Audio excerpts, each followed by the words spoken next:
Hola chicos, espero que se encuentren muy bien.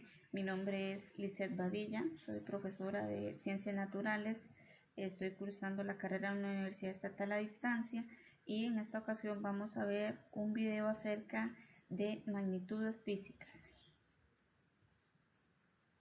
Vamos a empezar definiendo el tema de magnitud, que en física es muy importante. En física vamos a hablar mucho sobre las magnitudes.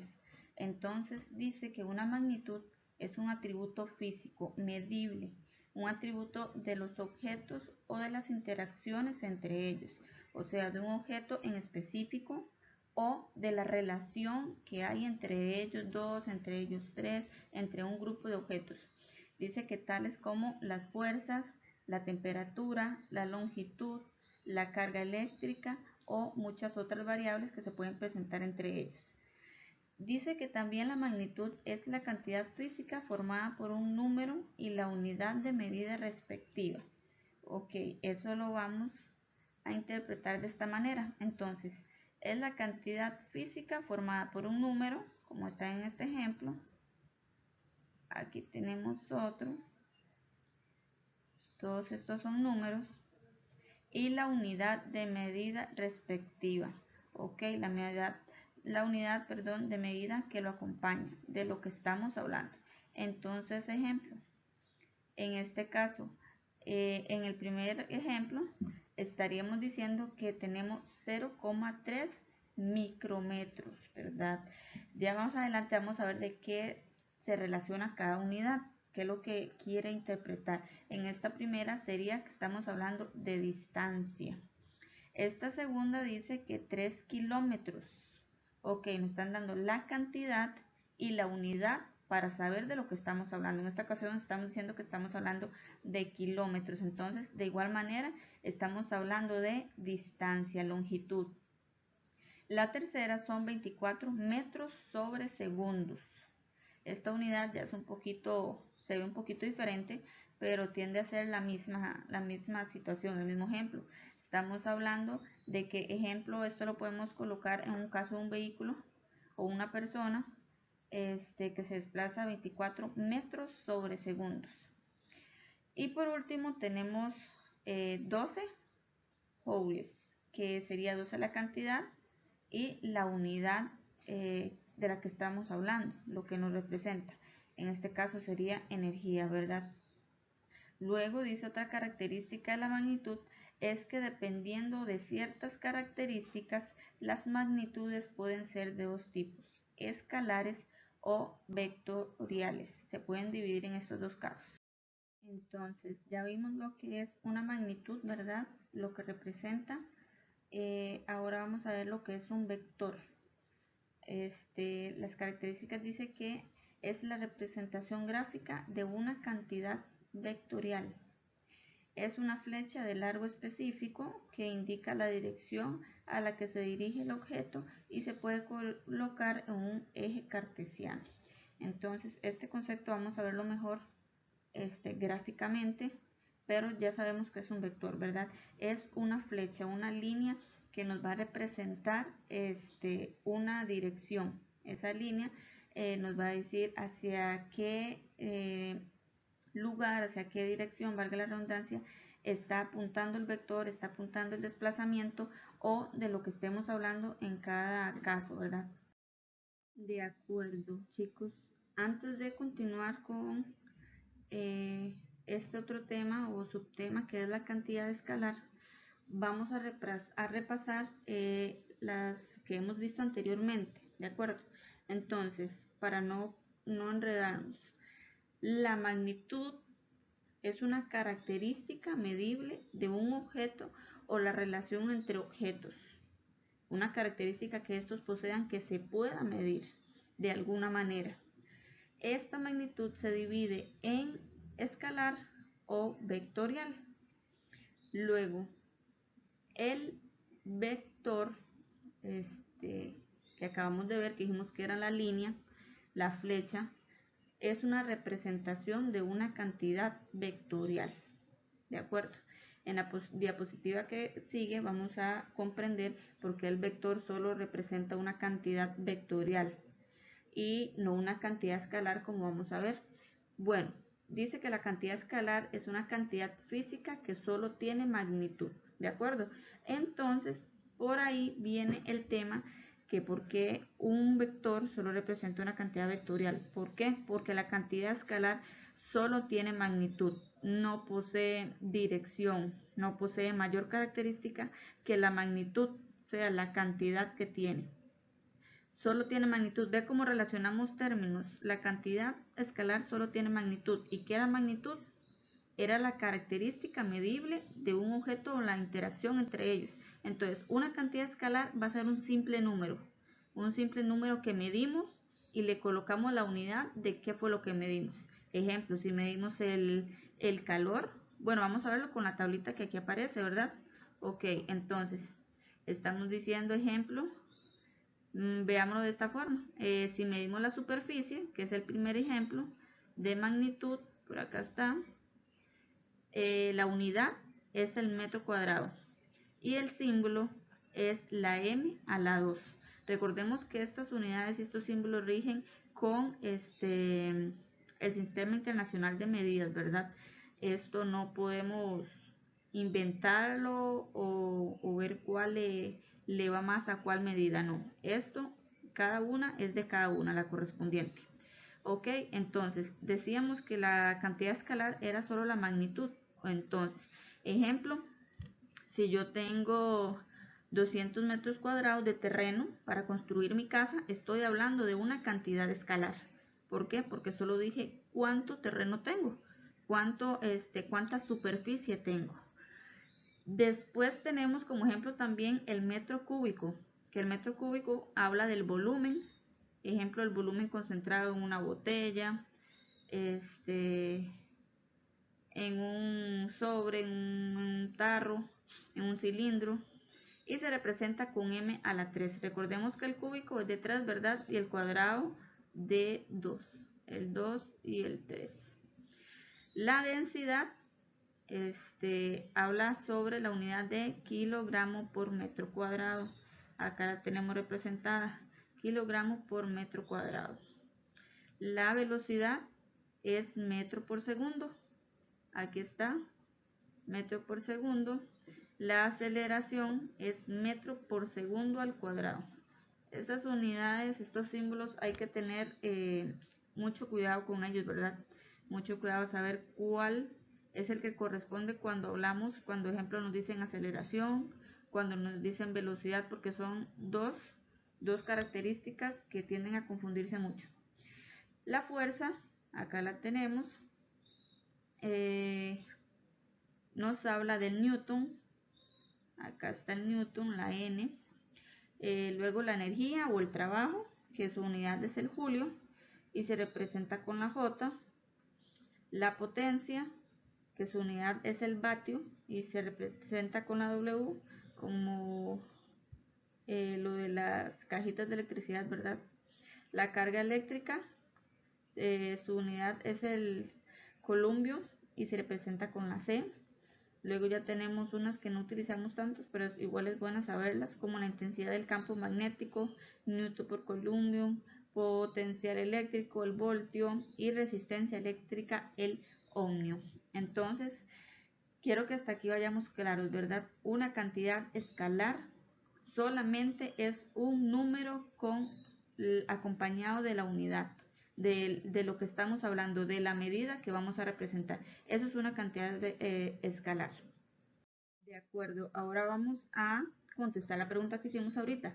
¿Por qué el vector me decía que representa una cantidad vectorial?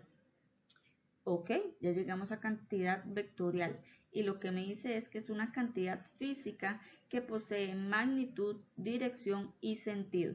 Recuerdan que cuando hablamos del vector me decía que la flechita representaba una dirección, un sentido, para dónde iba, digamos, por ejemplo, la caminata, para dónde iba el viaje, para dónde iba el avión, si se desplazaba hacia el norte, hacia el sur, hacia arriba, al oeste. Eso es lo que me dice un vector. Esa línea es lo que me va a discernir. ¿Ok? Entonces aquí podemos ver los ejemplos. Entonces, cuando me dicen que una cantidad tiene una dirección, que una cantidad tiene un sentido, una magnitud, estamos hablando de cantidad vectorial. La escalar ya la entendimos, ¿verdad? Era solo el número con la unidad. Entonces, ejemplo, el primero sería el de arriba. Vemos una persona que está levantando un piano y dice que su magnitud es de 800 newton. Acabamos de ver las unidades de medidas que podemos utilizar. Esas unidades de medidas tienen que quedar claro que las vamos a utilizar en cualquier medida. No tiene que, esas unidades no son solo para las medidas escalares, no, esas unidades se utilizan en general. En general, ya lo escalar lo hablamos que era sobre la dirección, pero las unidades se utilizan en la vectorial y en la escalar, en ambas. Entonces, ejemplo, si acá me dicen que tengo una magnitud de 8000 newtons, con las unidades que acabamos de observar, yo me doy cuenta que estamos hablando de una fuerza. Y podemos ver que arriba del piano, está la flecha hacia arriba, que trae la representación de la fuerza, ¿verdad? La F. Al parecer esa es la fuerza que se está efectuando hacia arriba, que es la fuerza con que el sujeto sube el piano. Esa es la fuerza que él está ejerciendo para subir ese piano de 8000 newtons. La dirección dice que es eje Y vertical. ¿Por qué eje Y vertical? Ok, vamos a ver por acá. Vamos a hacer como que si esto fuera un plano. Para las cantidades vectoriales, para lo que son vectores, recuerdan, bueno, voy a hacerlo aquí para que lo tengan presente, que es cuando hablamos de la línea, ¿verdad? De la flechita. Bueno, esta no quedó tan flecha, pero... Ok, entonces, para entender mejor, sean ejemplos como este que estamos viendo ahorita, sean como cuando hablamos de desplazamientos, es mejor ubicarnos en el plano para ver si se nos está formando algo, para ver si vamos hacia un lugar que es de cantidad positiva, negativa. Entonces vamos a ver, dice que, bueno, aquí digamos que está, coloquemos aquí a este señor, no importa, y digamos que sobre él aquí está el piano, digamos que este es el piano, ok. Y dice que, bueno, aquí está la fuerza que está ejerciendo hacia arriba, ¿verdad? Esta es la fuerza. Entonces, ¿por qué nos dicen aquí que sobre el eje Y vertical? Porque la fuerza, bueno, primero que todo, tenemos que tener claro que este es el eje Y, ¿verdad? Y este es el eje X. Entonces, la fuerza está en este eje Y. La fuerza va hacia arriba.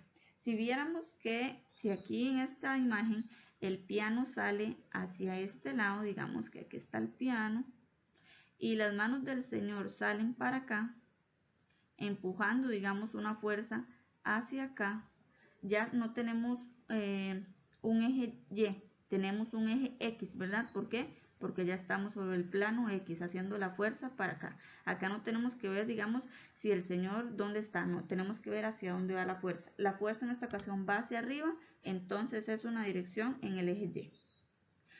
Sentido positivo, ¿ok? Sentido positivo.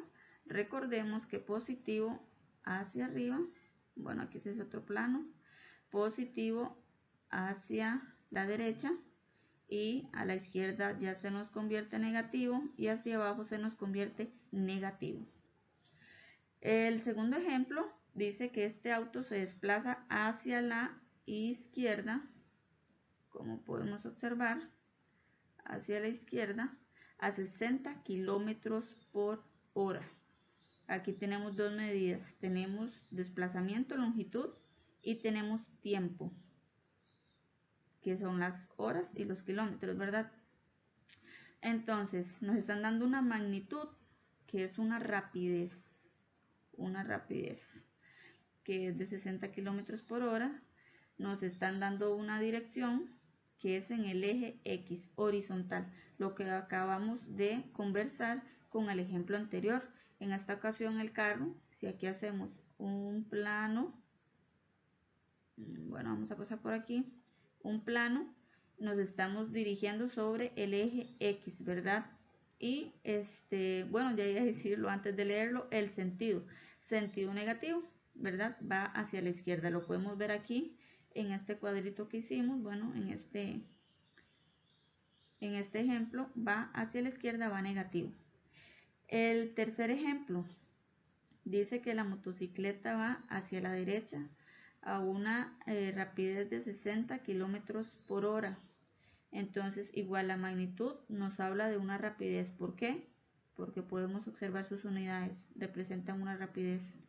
Su dirección es sobre el eje X, de igual manera, acá colocamos un plano y nos queda sobre el eje X. Y su sentido es positivo, ¿ven? Como lo podemos observar aquí, va para este lado, para acá, y hacia la derecha es positivo.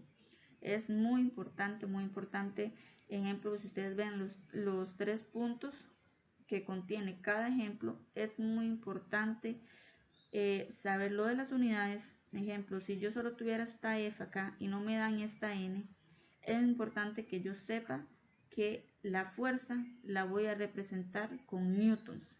Al igual que es muy importante aprenderse este cuadrito de acá. Si voy para la izquierda es negativo, si voy para la derecha es positivo. Si voy hacia arriba es positivo y si voy hacia abajo es negativo. De acuerdo, chicos, entonces acá tenemos ya como unos ejemplos, pero como de resumen, ¿verdad? Donde se nos representan las magnitudes escalares y magnitudes vectoriales. Entonces dijimos que magnitudes escalares eran simples números acompañados de la unidad, ¿verdad?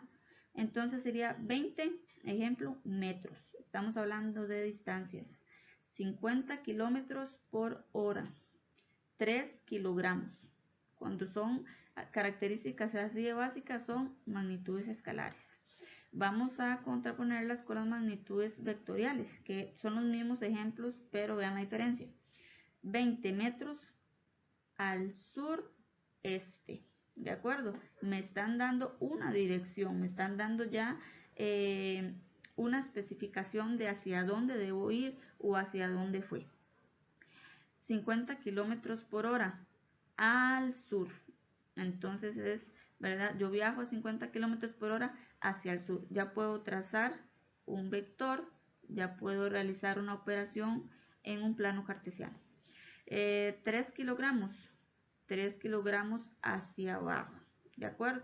Entonces es importante discernir la diferencia entre ambas.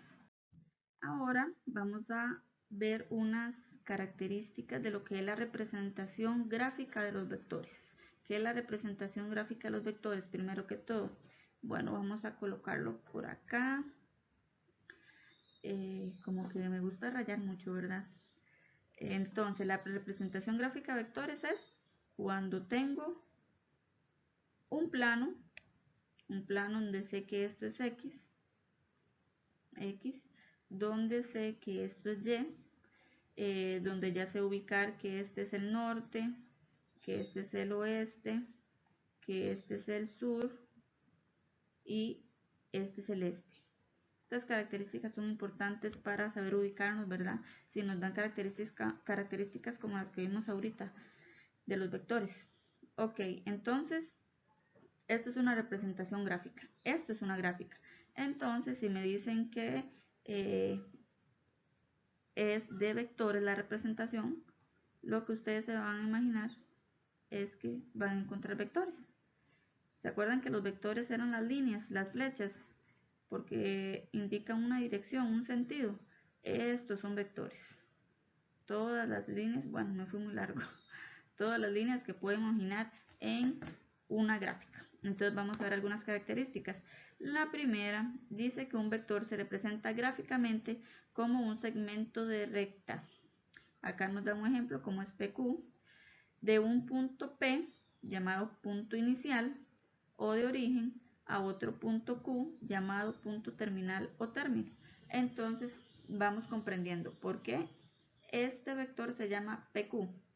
Porque su origen, que es esta punta de acá, comienza en P y su término o su punto terminal, como lo hice acá, esta parte de la flecha, termina en Q, ¿verdad? Entonces como que si yo acá colocara la P y acá en este vector colocara la Q, este es mi vector PQ.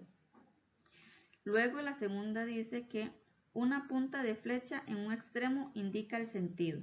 Exactamente. Por eso son flechas, por eso no son líneas digamos solas como esta, son flechas porque esta punta de flecha me va a decir su sentido. Entonces, ejemplo, si seguimos hablando de este vector PQ que yo dibuje por acá abajo, ¿cuál sería su dirección? Tomando en cuenta este cuadrante donde está. Sería el sur-oeste, ¿verdad? Está entre el medio del sur y del oeste. La tercera característica dice que la magnitud del segmento interpretada con una escala determina la magnitud. Esta característica es más apreciable cuando veamos algún problema, algún ejemplo, porque ya vamos a utilizar, digamos, números, cantidades. Pero lo que nos da a interpretar esa característica es que esta longitud se interpreta con medidas, con una escala determinada de la magnitud. Luego vamos a ver, dice que la dirección del vector se especifica por ángulos que forman segmentos. Ajá, entonces esto lo que nos quiere decir es que entre estos podemos tener ángulos. Entre el vector y el segmento de X o el segmento Y podemos tener ángulos que en los ejercicios ya vamos a ver para qué nos van a servir. Podemos observar que acá es más fácil comprender. Primero que todo vamos a ver esta imagen, vamos a decir que esta es la imagen 1. Vamos a ver esta imagen donde vamos a ver las partes por lo que está formado un vector. Entonces, primero que todo miramos acá que tenemos el nombre del vector, ¿verdad? Todo vector tiene un nombre. Estamos hablando del vector AB. ¿Por qué AB? Porque vemos que su punto de aplicación o de origen, vea que es la primera que vamos a ver por acá, es este. Y este lo tenemos en A. Luego, B lo tenemos acá arriba, que es donde termina la flecha, ¿verdad? Entonces, por eso se llama vector AB. Ok, dice que esta parte de acá hacia acá se denomina módulo o longitud. Más que todo lo llamaremos longitud o lo llaman longitud. Luego, esta flechita, la punta de esta flechita acá, es lo que indica el sentido, lo que estábamos hablando anteriormente, hacia dónde va.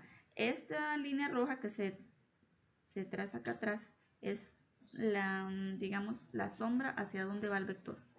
Entonces, ¿ven? Por eso nos pone que este punto acá es el sentido. Todo este segmento que se ve acá es la dirección del vector, ¿de acuerdo? Todo el vector tiene una misma dirección. No puedo tener un vector que acá se me quiebre para acá y que este siga para acá. No, todo el vector tiene la misma dirección. ¿De acuerdo? Entonces creo que ya por acá estamos listos. Aquí es lo que estábamos hablando anteriormente, pero ya con ejemplos, con números, ¿lo ven? Entonces tenemos tres vectores diferentes en un plano XY. El vector A dice que es igual a 200 newtons, nos está hablando de una fuerza y posee un ángulo de 30 grados. Acá lo podemos observar. El vector B es igual a 300 newtons, otra fuerza por acá, y tiene un ángulo de 45 grados. Y el vector C es igual a 155 newtons y tiene un ángulo de 55 grados. Ok, cada vez vamos avanzando más en el tema, ¿verdad? Son más cosas, más características que debemos comprender. Dice que vamos por el subtema de suma y resta de vectores, ¿ok? Entonces, para organizarnos un poco mejor, vamos a ver, vamos a hacer que estos dos vectores, vamos a simular, no los vamos a colocar igual, pero vamos a hacer la intención. Nada más que como este también viene para acá, podríamos colocar lo que importa, como que sale para acá. Ok, acá tengo dos vectores que están separados. Aquí digamos que los uní en un plano, pero ahora para sumarlos tengo dos alternativas, ¿de acuerdo? La primera dice que se llama cola con punta. Entonces lo podemos ver en esta primera. ¿Qué significa eso? ¿Cuál era la cola? La cola es acá, ¿verdad? Esta es la cola y esta es la punta. Entonces, cola con cola y aquí tengo punta con punta. Este es el vector R. ¿Qué significa, vector R? Vector resultante. El vector que resulta de estos dos vectores. ¿De acuerdo? El segundo tipo es el paralelogramo, que generalmente algunos lo tienen como el más utilizado. Eso depende del gusto también, cómo usted quiere resolver los problemas o la facilidad para resolverlos. En esta ocasión lo que vamos a tratar de formar, ¿qué es? Bueno, la palabra lo dice, un paralelogramo. ¿Ven? Entonces, tenemos el vector 1 por acá abajo, el vector 2 por acá arriba y en medio el vector resultante, el vector que resulta de la suma de estos dos, de este y de este. Y como pueden ver, estos puntos aquí, casi invisibles, es lo que le da la forma al paralelogramo. Y aquí está la formulita de esta opción de solución, que es vector resultante es igual a el vector 1 más el vector 2, igual en esta ocasión se utiliza igual. Entonces, esto es para que sepan que es VR, ¿verdad? Vector resultante. Ahora vamos a ver todo esto que hemos hablado físicamente, digamos, vamos a verlo más cotidianamente, más realmente. Que son cosas que tal vez uno no toma de punto de vista porque no las conoce o porque no les toma el tiempo, pero es muy fácil y sinceramente está así como dicen en todas partes, ¿verdad? Entonces, las aplicaciones en la vida cotidiana de los vectores. Tenemos tres ejemplos. En el primero podemos observar el título columpios, que son las cadenas de estos. Dice que son vectores paralelos a las cadenas que se mueven en una misma dirección y sentido diferente. Ok, más detalladamente, ¿qué me quisieron decir? Son las cadenas de los columpios. Bueno, el columpio es la maquita, ¿verdad? Nada más que aquí lo hice en otro sentido, más conocido como una hamaca. Entonces, el vector es esta cuerda. Estas cuerdas son vectores en los dos casos, acá y acá. Entonces, son vectores paralelos, los podemos observar, están paralelamente, que dice se mueven en una misma dirección. ¿Por qué se mueven en una misma dirección? Bueno, porque, valga la redundancia, si esta niña agarra altura y se eleva, las dos cadenas se van a elevar con ella en la misma dirección, igual que si van hacia atrás, van en la misma dirección. Y dice un sentido diferente. Luego el billar dice que se utiliza, ¿por qué? Porque dice que la complejidad del juego obliga al jugador a realizar operaciones mentales, vectoriales, para la dirección de la pelota al ser golpeada. Bueno, yo me imagino que muchos jugadores de billar no saben que realizan estas operaciones vectoriales en su cabeza, como dicen acá, en su mente, pero las realizan y nos damos cuenta que gracias a ellas es que tienen un buen tiro, ¿verdad? Aquí tenemos una imagen de un jugador donde está imaginando, pensando de qué manera le puede golpear a esa pelota para que sea a beneficio de él, ¿verdad? Para tener un buen juego. Por último, dice que pasear al perro, la cadena que detiene al perro, es un vector que inicia en la mano en la persona. Y me imagino que, bueno, si lo vemos con los ejemplos anteriores, termina en el collar del cachorro, ¿verdad? Entonces, ahí podemos ver que, ¿verdad? Donde está la mano de la persona, aquí abajo tenemos al cachorro, digamos. Entonces, esta cuerda, esta cadena, este mecate, lo que sea que amarra el perro, es un vector. Es un vector que tiene una dirección, que tiene un sentido, que si la calculamos puede tener una magnitud, ¿de acuerdo? Entonces, vean tres ejemplos básicos, pero a la vez muy llamativos, sobre la utilidad de los vectores. La utilidad de los vectores en la vida cotidiana. Bueno, estamos llegando a la parte de la realización de problemas o un problema ya vimos teóricamente varias cosas, varias características de este tema, de la magnitud, de los vectores escalares, de los planos, de la representación gráficamente. Entonces, ahora vamos a aplicarla en un ejemplo. Vamos a desarrollarla, vamos a ver qué aprendimos. Entonces dice el ejemplo que un esquiador de fondo viaja 1 kilómetro al norte y luego 2 kilómetros al este por un campo nevado horizontal. ¿A qué distancia y en qué dirección está con respecto al punto de partida? ¿De acuerdo? Entonces, por encimita, como dicen, podemos observar que me están dando dos vectores, ¿verdad? Acá tengo, vamos a colocarlos antes de iniciar la resolución, vamos a hacerlo como por encima para irnos ubicando. Me dice que viaja 1 kilómetro al norte y luego 2 kilómetros al este. Hay que leer muy detalladamente. Ahí ya tenemos dos vectores, ¿verdad? Entonces tenemos el de 1 kilómetro y el de 2 kilómetros.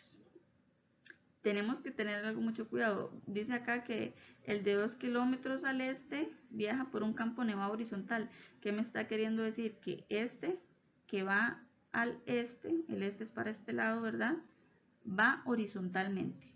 Él va horizontal hacia el este. Y por último me están pidiendo entonces la distancia y me están pidiendo la dirección. Entonces vamos a ver cómo resolver este ejemplo. Hola chicos, en esta ocasión vamos a comenzar con el primer problema que trata sobre la suma de vectores, dos vectores. Ok, esto se representa en el problema mediante un viaje que realiza la persona. Tengo los dos datos. Me dicen que primero recorre 1 kilómetro al norte y luego 2 kilómetros al este horizontalmente en un territorio nevado.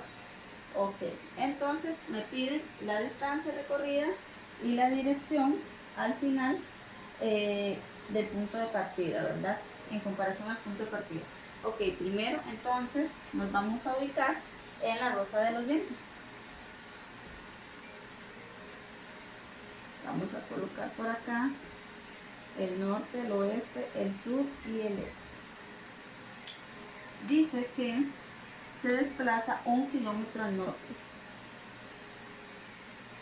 y dice que después 2 kilómetros al este horizontalmente, de esta manera. Ok, ese fue el recorrido que realizó nuestra persona. Al ver este recorrido en el plano cartesiano y colocarlo fuera de él, tenemos esto. Acá tenemos 1 kilómetro y acá un recorrido de 2 kilómetros. Lo primero que nos están solicitando es la distancia desde el punto inicial, que fue acá, hasta el punto final. Ok, ¿cómo podemos averiguar esto de una manera directa y fácil? Vamos a trazar esta línea, que es la suma del recorrido total. ¿De acuerdo? Entonces, al trazar esta línea podemos observar que se nos forma un triángulo, el cual acá contiene su ángulo recto y acá un ángulo cita. Ok, entonces, el primer paso para encontrar la distancia. Como acá este triángulo lo podemos trabajar bajo el teorema de Pitágoras. Ok, entonces vamos a decir que esta es la hipotenusa, este es el cateto adyacente y este es el opuesto. ¿Cómo sabemos que este es el adyacente y este es el opuesto? Ok, para averiguar estos lados del triángulo vamos a trabajar respectivamente al ángulo. Entonces, el ángulo lo observamos acá. Este es el punto de referencia. Entonces, ¿cuál es el cateto que está pegando al ángulo? El adyacente. Y el que está opuesto al ángulo sería este 2 kilómetros, ¿ven? Opuesto y adyacente. Nos guiamos con el ángulo. Ok, entonces, ¿cómo solucionamos esto? Dice el teorema de Pitágoras que para encontrar la hipotenusa, que bueno, la representamos con A, pero acá la vamos a poner como H para no perdernos en el problema, dice que la hipotenusa es la suma de los catetos, que en este lugar serían adyacentes y opuestos. Estos elevados al cuadrado. Ok, entonces en esta ocasión aplicamos la fórmula como está. ¿Ven? Porque lo que ocupamos es la hipotenusa. Ya está despejada. Entonces, ¿qué hacemos? Para sacar la hipotenusa al cuadrado, lo único que tenemos que hacer es colocar raíz a la suma que vamos a tener acá. Entonces, dijimos que el cateto adyacente era el que estaba al lado del ángulo, que sería el de 1 kilómetro, el que iba hacia el norte, que sería, perdón, de 1 kilómetro cuadrado, más el cateto opuesto, que en este lugar sería entonces el que está en contrario al ángulo, sería el de 2 kilómetros al cuadrado también. ¿Para qué? Para quitar el cuadrado a la hipotenusa, ¿verdad? Ok, resolviendo esto en la calculadora, tenemos que el resultado es de 2.24 kilómetros. Esta es la hipotenusa, que esta sería nuestra distancia, el recorrido que realiza la persona desde el punto inicial hasta el punto final. ¿De acuerdo? Ok, chicos, en esta segunda parte del programa nos pide la dirección. ¿Qué dirección tiene cuando llego al punto final en referencia al punto inicial? Ok, cuando hablamos de direcciones, podemos guiarnos que nos están pidiendo un ángulo, una medida de un ángulo. En esta ocasión, ¿con cuál ángulo debemos trabajar? Ok, debemos trabajar con este ángulo. ¿De acuerdo? Con este ángulo. Recuerden que acá esta línea fue el recorrido total que trazamos y el que averiguamos, que era de 2,24 kilómetros. Entonces, para la dirección, ok, la dirección primero tenemos que tener claras las razones trigonométricas, que cuáles eran. Tenemos sin, tenemos cos y tenemos tan. ¿De acuerdo? Entonces, en primera parte, sin va a representar el opuesto sobre la hipotenusa. ¿Cuál es el opuesto? Este de acá, ¿verdad? Bueno, en referencia a este ángulo, este sería el opuesto, el que está al otro lado, sobre la hipotenusa. Cos sería entonces el adyacente sobre la hipotenusa. Y tan nos representa solo una relación entre los catetos, que sería el opuesto sobre el adyacente. ¿De acuerdo? Entonces, reconociendo estas razones, vamos a ver cuál es la que necesitamos para resolver este ángulo que tenemos acá. Ok, entonces, ¿cuál creen ustedes que podemos utilizar para encontrar este ángulo? Si podemos ver, si ahí nos habla del opuesto sobre la hipotenusa, entonces no, porque no tenemos un ángulo acá, ¿verdad? No nos une nada. Luego, cos nos habla del adyacente sobre la hipotenusa, este sobre este. Bueno, acá tenemos el ángulo en medio de los dos. Y tan nos habla sobre el opuesto sobre el adyacente. Entonces, ¿ya saben cuál tenemos que utilizar? Tenemos que utilizar tan. Entonces, tan es igual al opuesto sobre el adyacente.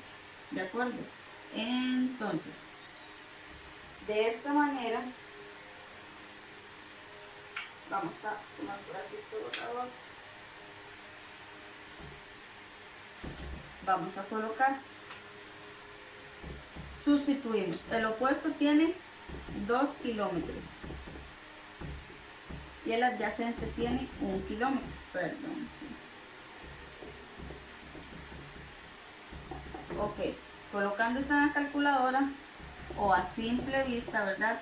Sabemos que 2 entre 1 es 2. ¿De acuerdo?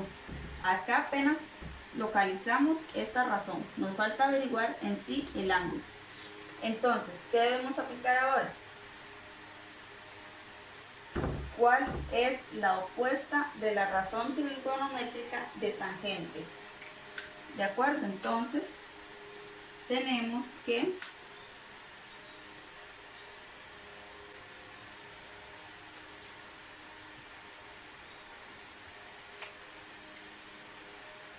vamos a despejar a cita. Aquí teníamos que tan de cita, aquí me lo brinqué, perdón, tan de cita sería 2, ¿verdad? Entonces ocupamos despejar cita. En esta ocasión entonces dejamos a cita sola y tan no lo pasamos como este lado como tan, lo pasamos como artan, perdón. Creo que artan de 2 sería. Esto lo colocamos en la calculadora y nos dice que cita tiene un valor de 63.4 grados. Vamos a hacer este lado más pequeño. Esa es la dirección. Entonces, este ángulo vale 63.4 grados. ¿Y cuál sería la dirección? Podríamos entonces decir que cita tiene una dirección de 63.4 grados al este del norte.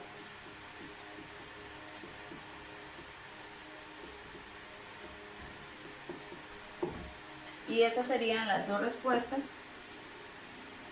de este ejercicio.